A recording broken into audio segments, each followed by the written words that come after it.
Daniela and I would like to introduce you from Paradise in Portugal to birdinginportugal.com. That's our website, and we'll really make you smile. Paradise in Portugal, as you know, is a tiny little hotel set on a lake in the middle of nowhere in southern Portugal. View to die for. And it really is in the middle of nowhere. No one around us.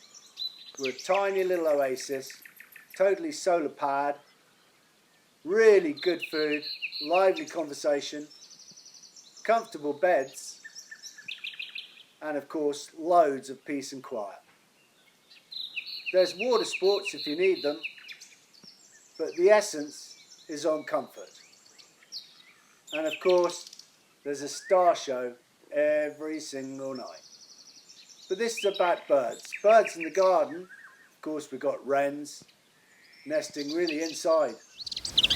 And there's Sardinian warblers in the garden. And of course another garden bird, not necessarily expected, is rock buntings. And we're in the middle of the cork forest, which is a very low intensity, ecologically sound product, always done by hand.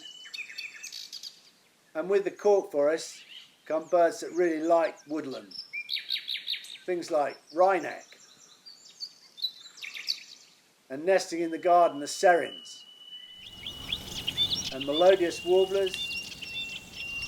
And other species that really like woodland, like great spotted woodpeckers. And of course, bee eaters are very close by. And we've got hides both in the garden and outside in the valley. A really good one is the water rail and kingfisher hide. Very much in demand all the time. And the water attracts other birds like Eurasian jays, here taking a terrapin, and searle buntings.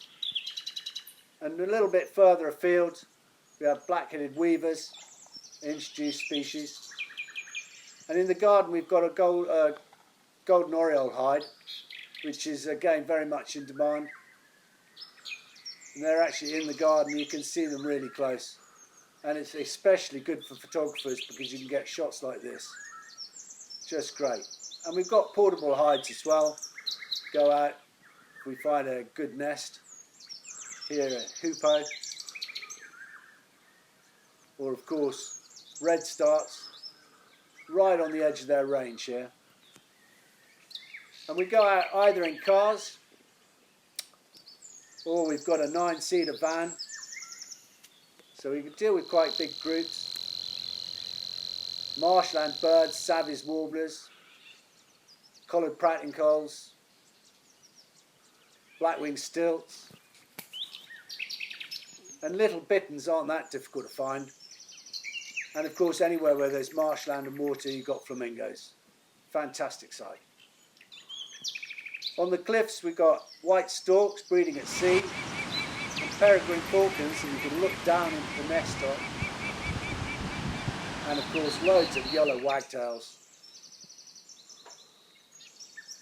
Further afield out on the plains, stone curlews, black-eared wheatears, blue rock thrushes, and they nest close by to the Kintra as well. And more difficult species like rufous bush chats and loads of raptors, easier ones here, short-toed eagle, and the more difficult species like black-bellied sandgrouse, and of course our pièce de résistance, great bustards, here during their lek. And with the great bustards, of course, there are little bustards, really quite good. But you don't want to stay still too long, otherwise the vultures will get you. Griffins and black. So, take a flight. Come and see us, we'll make you smile. And remember, our team's starring at the bird fair this year too. Ciao!